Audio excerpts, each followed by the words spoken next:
Gracias por continuar con nosotros en Sobre los Hechos, y en esta ocasión nos place muchísimo recibir a la politóloga Giovanny Pérez Corsino, con quien vamos a conversar ya en lo que nos resta del programa de hoy. Así que vamos a dar la bienvenida a Giovanny, bienvenida al programa. Gracias por la invitación. Veo su programa, cómo se transmite y con la calidad y el debate que generan ustedes ante la opinión pública. Disfruté mucho, por ejemplo, un programa que hicieron con el licenciado Tony Raful y me maravillé. Vi también con Domingo y con Franklin Rodríguez y estuve como atenta a esos planteamientos. De manera que gracias por la invitación y la oportunidad. Qué bueno, saber que contamos con televidentes de la categoría suya. En este momento hay varios debates políticos que se están desarrollando y uno de ellos tiene que ver con el aspecto de los proyectos, que quizás son los proyectos más viejos que hay en el debate, principalmente en el Congreso Nacional. Ley de partidos políticos y movimientos, así como también ley de régimen electoral. Como son piezas tan voluminosas, con tantos detalles, sí me gustaría lo que usted resalta como lo básico, lo más importante, lo que le podría convenir a la sociedad de que esas leyes se aprueban, y también si hay aspectos negativos que entiende que no deben de ser incluidos, sino extraídos. Mire, yo he leído el proyecto de ley y sin lugar a duda que ese proyecto, ese dispositivo legal tiene avances importantes para la institucionalidad de los partidos políticos en la República Dominicana. El hecho de que se esté hablando, por ejemplo, del financiamiento de los recursos, el origen de esos recursos, el aporte de campaña y que se esté estableciendo un gasto de la campaña, hace pensar que estamos ante un dispositivo legal que comenzará a normar la vida de los partidos políticos desde el punto de vista positivo. Y a mí me ha llamado poderosamente la atención el hecho de que estemos hablando de, por ejemplo, la estimulación del debate, que estaba prácticamente ausente en muchos torneos electorales. Hemos asistido prácticamente a un debate de recursos. El que tiene más recursos accede a una posición electiva dentro de la política en la República Dominicana, perdiéndose entonces la sociedad dominicana de conocer qué tipo de cosas pueden prometer los candidatos, cuál es su programa, cuál es su propuesta, a qué tipo de sociedades nosotros estamos llamados a construir en la República Dominicana, dado que los partidos políticos, bueno, pero son instrumentos de las aspiraciones de los ciudadanos, y más en la República Dominicana, que todos los estudios dan, por ejemplo, estudios de firma reconocida como el Latin Barómetro arrojan que aquí hay un grado y un apoyo a la democracia vía los partidos políticos. Fíjese que contrario a lo que muchos piensan, el hecho de que, por ejemplo, el presidente actual fue el resultado de un 61.74% en las elecciones, eso dice mucho, eso dice, bueno, y yo, créame, no estaba de acuerdo con el tema de modificar la Constitución para la reelección. Sin embargo, eso fue lo que la sociedad quiso, porque más de un 60% de la población votó por eso. Y en tanto que el voto decida a quién poner, seguirá siendo el mecanismo más, si no el más perfecto, pero el más idóneo para llevar a conducir los destinos de cualquier país libre y democrático.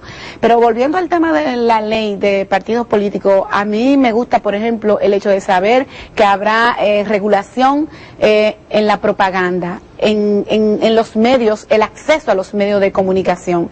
Me gusta ver la idea también de que es posible tener una mirada desde la inclusión de la participación de la mujer en los aspectos de los partidos políticos. Sin embargo, le cuestiono a ese dispositivo legal el hecho de que no se esté pensando tal vez en un 50%. Y créame que en cuestiones de derecho creo que más que un 50%, la cuestión de la mujer yo la veo ligada a que el problema que tienen las mujeres para acceder a los partidos políticos, no solamente dentro de la competencia, dentro de una competencia político-electoral, sino dentro de la estructura interna para llegar a acceder a la toma de control, de posición de los partidos políticos, las mujeres tienen muchos problemas. ¿Y cuál es la dificultad? Mire, pueden poner un 80-20 y el problema va a ser el siguiente, obviamente. Vamos a decir que el aspecto de la cuota ha ayudado y que antes de la cuota había una escasa participación política de la mujer y que el hecho de que se incluyera la cuota ha tenido como resultado, por ejemplo, que hay regidores, hemos llegado a un 33%, cumpliéndose la ley, aunque, por ejemplo, en el tema de la alcaldía, y usted recordará aquella ley donde se estipuló que donde hubiera un alcalde debía haber una vicealcaldesa, pero aún así resulta que al día de hoy, por ejemplo, esa relación está creo que un 20%, un 12 o un 20%, ahora mismo no recuerdo el dato preciso. Pero lo cierto es que retomando el tema de cuál es la dificultad de las mujeres, es el recurso. Las mujeres tienen ideas, las mujeres tienen propuestas, las mujeres tienen sentido de poder debatir ante los medios de comunicación, ante un debate de tipo cualitativo y de calidad, ¿verdad? Las mujeres podrían decir qué tipo de sociedad quieren. Al fin y al cabo, las mujeres son el elemento fundamental en la vida de cualquier país desde el punto de vista de la democracia. Y, por ejemplo, aquí en la República Dominicana, las mujeres han demostrado que tienen capacidad de enfrentar los grandes retos, aún en la dictadura. Y vemos por eso, por ejemplo, a mí me encanta mucho cuando puedo leer la historia y sentirme parte de la historia de las hermanas Mirabal, o por ejemplo saber que hay una mujer guerrillera llamada Mamá Tingó que se la jugó por las tierras campesinas. Y por ejemplo me encanta mucho el poema de Salomé Enrique Ruina, porque ya desde la poesía, desde las escrituras, hace un reclamo social, de manera que yo creo que la ley de partidos políticos, contrario a todo ese humo negativo que veo que se expande muchas veces en los medios de comunicación y que solamente se resalta el hecho de que lleva 20 años debatiéndose, 12 años en el Congreso, que si no, que si sí, y entonces que los actores políticos no se ponen de acuerdo en que si las primarias son simultáneas, que si es con padrón cerrado, y algo muy importante, que si es el padrón de la Junta o el padrón de cada uno de los partidos, como si hubiera una división. ¿Acaso el padrón de la Junta no es la suma del padrón de cada partido? Sí, pero si es tan bonito la cosa, ¿por qué no se aprueba? Llega un momento en que cuando afecta los intereses de quienes tienen los partidos, no se aprueba ninguna ley. Esa es una. Y la otra es las mujeres. Yo nunca he estado de acuerdo con eso de cuotas. Para mí todo el mundo es igual, aunque bueno, puede ser que por una cuestión diríamos, de responsabilidad de género, una mujer tenga más limitantes, porque la mujer es la que pare, cría y también ahora trabaja y hace de todo. Y cuando viene a ver, ella sola tiene que criar el muchacho, no tiene compañero. Pero eso no quiere decir que la mujer tenga que tener un segmento. Eso es igual como cuando uno ve en Estados Unidos la Asociación de la Raza Negra. No hay una asociación de la raza blanca. Claro, sencillamente usted se abre el espacio. Entonces, eso es darle una cuota a la mujer, porque es mujer. Entonces la cogen de relajo. Sí. Vicesíndica y ni la dejan entrar a la cosa ni le dan funciones. Y otras son regidoras y el marido le dice renuncia que voy yo. Entonces, es mejor que se ganen las cosas. Le da brega. El hombre, diríamos, en una sociedad machista, asume y se toma. No es que tiene, se la toma todas las prerrogativas. Claro. Y se la pone difícil a la mujer, incluso como se la podría poner difícil a un propio compañero. Claro. Pero por eso yo no creo mucho en la cuota, que es un 35, que es un 50, sino la que pueda, que llegue a ser presidenta, porque hay países que no hay ninguna cuota y las mujeres son las jefas. No, en Chile, por ejemplo. Tanto, y en gran parte del mundo, mujeres primera ministra que son verdaderamente guapas. Claro. Que no aceptan relajo de un hombre, como cuando lo era Margaret Thatcher. Claro. Entonces, ¿por qué insistir en eso de las cuotas y las cosas? Y lo de la ley, es tan bonita la ley, ¿por qué no la aprueban? Porque cuando llegan al momento de afectar sus propios intereses, entonces ahí se terminó todo y se venció ahora y no se aprobó. Sí, se venció la legislatura, esperamos que Entonces yo prefiero ver la parte crítica de la cosa, no la parte bonita así rosada. Sí. Sí, pero definitivamente que yo siento que avanzamos. Mire, el hecho de que se esté debatiendo y discutiendo de si las primarias, por ejemplo, serán simultáneas y que el órgano electoral ha dicho, mira, yo no tengo capacidad de celebrarte primarias simultáneas a todos los partidos. Yo no tengo la capacidad técnica y operativa para hacer eso. Ha dicho el órgano, ¿verdad? En medio de comunicación. Entonces, ya vemos que independientemente de que los partidos estén o no de acuerdo en celebrar primarias simultáneas, el órgano ha hecho de alguna manera una alerta. Luego lo del padrón cerrado, que se discute si padrón cerrado o padrón abierto, yo particularmente creo en el tema de que cada partido debe tener el control de sus miembros y el control de sus militantes, en tanto que usted no deba decidir por otro partido. O sea, cada partido deberá controlar sus militantes, sus miembros, y el hecho de que usted tenga ese control y ese padrón cerrado limitaría entonces que una organización política con respecto a la otra pueda incidir eligiendo candidatos. Con relación al relevo político de que tanto se habla, ¿por qué da tanta brega aquí en República Dominicana que eso se produzca?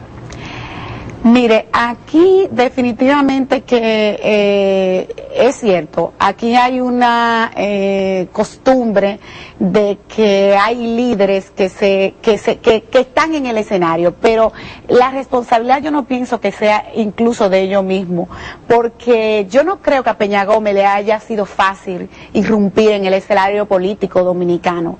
Yo no creo que a Joaquín Balaguer le haya sido fácil trabajar con un tirano y descollar y luego ser presidente en este país. Yo no creo que a Jorge Blanco le hayan dado la presidencia de la República. Yo no creo que ninguno de esos liderazgos consolidados que existen en la República Dominicana han sido producto de regalo o que alguien se lo ha regalado. Son producto de formaciones constantes, de gente disciplinada, de gente que hace su trabajo, y como hace su trabajo, se queda en el tiempo dentro del escenario político dominicano. Yo quisiera que hubiera relevo en el contexto generacional de los partidos políticos, pero ese relevo debe ganarse. Ese relevo debe ganarse, y usted sabe que más que ganarse debe cultivarse. O sea, la sociedad necesita líderes responsables, líderes con propuestas, líderes capaces de conquistar y de transmitir ideas, de transmitir un proyecto de nación, de ver a la República Dominicana proyectada hacia el futuro. ¿Quién podría regatearle la iluminaria del profesor Juan Bosch? ¿Acaso alguien le permitió ser o no ser? Él decidió ser, y en tanto que decidió ser, se preparó y fue. ¿Quién podría regatearle la estructura de un discurso de barricada a José Francisco Peña Gómez? ¿Quién? Ellos se ganaron su espacio. Los espacios no se dan, los espacios no se ceden, los espacios se ganan. ¿Quién podría, por ejemplo, cuestionar el trabajo político del mismo Danilo Medina o de Leonel Fernández? ¿Quién podría cuestionarlo? Lo que pasa es que mucho se habla de ese relevo generacional, pero en tanto que ese relevo generacional no esté en las condiciones preparadas para que ojalá que aparezca un líder joven capaz de transmitir nuevas ideas, nuevas aspiraciones, nuevas construcción social, ojalá que así sea. Pero mientras tanto yo veo, por ejemplo, y ahí Luis Abinader, por ejemplo, ha hecho un buen papel, a pesar de que no ganó las elecciones. Pienso que un muchacho que tiene cualidad. Ahí veo, por ejemplo, Farideh Raful, una muchacha también con muchas cualidades, con talento. En el Partido de la Liberación hay gente también muy buena. La misma doctora Cedeño de Fernández tiene se vislumbra en el escenario político como si bien es cierto que tiene carga bajo sus hombros pesado en el hecho de que está en un partido el cual es dominado por hombres en su estructura, pero nadie puede negarle. Si en principio a Margarita se le veía como la esposa de Leonel, ahora simplemente hay que ver a Margarita como una mujer capaz de poder ir a una competencia electoral, y cuidado. Entonces, de repente yo pienso que la gente va creando su propio destino, formando su propio camino, abriendo su propia y cosechando su propia siembra. Bueno, es así. ¿Qué futuro usted le ve? Bueno, ya hablaron de esa clase, pero la parte político partidaria, en un país que tiene una nómina legal de 22 partidos políticos, ¿lo resiste este país? 22 partidos políticos participando en cada elección. ¿Debería haber una recomposición? Mire, yo respecto al tema de los partidos políticos, y tengo mi propia, he analizado el hecho, por ejemplo, de que nadie gana. Recuérdese que aquí, para ganar las elecciones, ¿cómo es la composición de ganar las elecciones? Y yo digo que es digno de estudiar porque, por ejemplo, el Partido de la Liberación Dominicana, que ha ganado varios procesos electorales, es un partido que en sus estatutos, en su declaración de principios, se denomina como progresista. Y yo siempre digo, él es progresista, pero cuando tiene que sentarse con lo de derecha, por ejemplo, como los vinchos, por decir algo, o cuando tiene que sentarse con lo de izquierda, él logra, digamos que, armonizar y sale ganador y victorioso. Yo creo definitivamente que el hecho de que hayan partidos pequeños, lo importante sería que hayan partidos desde el punto de vista ideológico, más que desde el punto de vista electoral.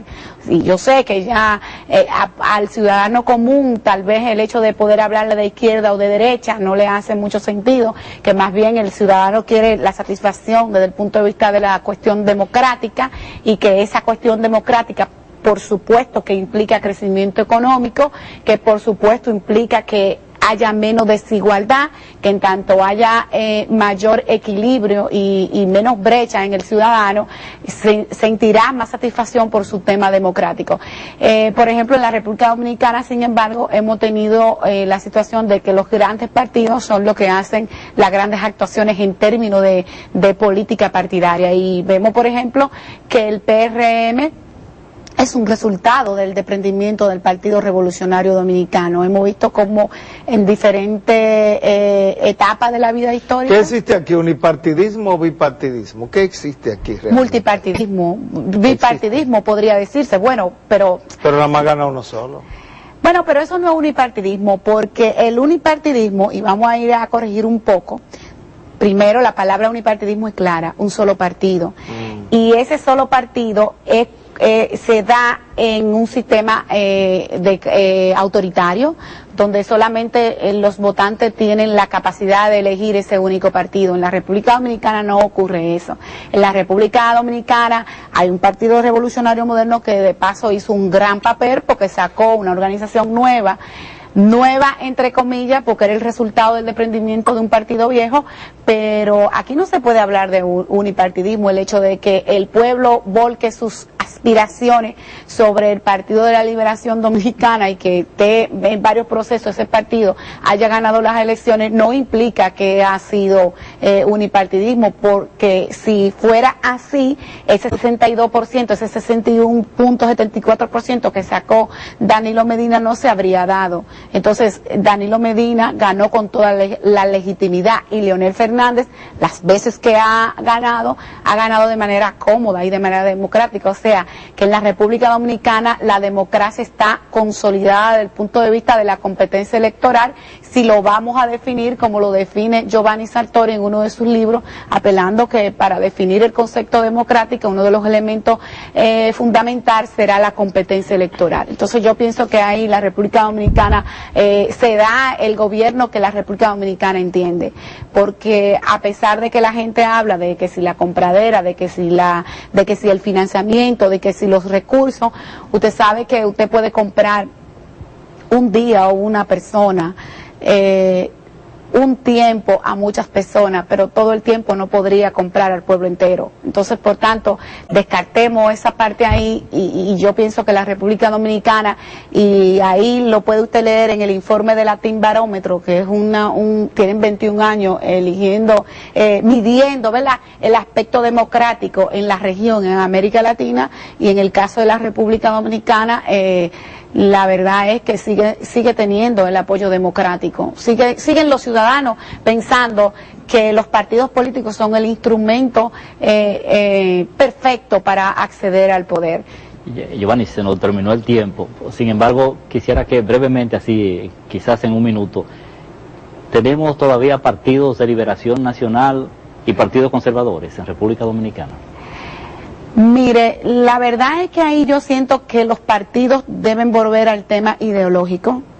Yo pienso que... Eso quiere decir que no tenemos ninguno de los dos. Yo pienso que tenemos que redefinir, los partidos deberán redefinir sus ideologías. Muchísimas gracias a Giovanni Pérez Corsino, politóloga, quien ha compartido con nosotros esta parte del programa. Ya le prometemos invitarle en otra ocasión porque se nos quedan muchos temas para conversar y tratar que pueden muy bien pasar a ser temas didácticos. Así que gracias a la politóloga Pérez Corsino y también a ustedes, amigos televidentes, gracias por su sintonía y la invitación para que nos acompañen de nuevo la próxima semana en una nueva entrega de Sobre los Hechos. Así que será hasta entonces.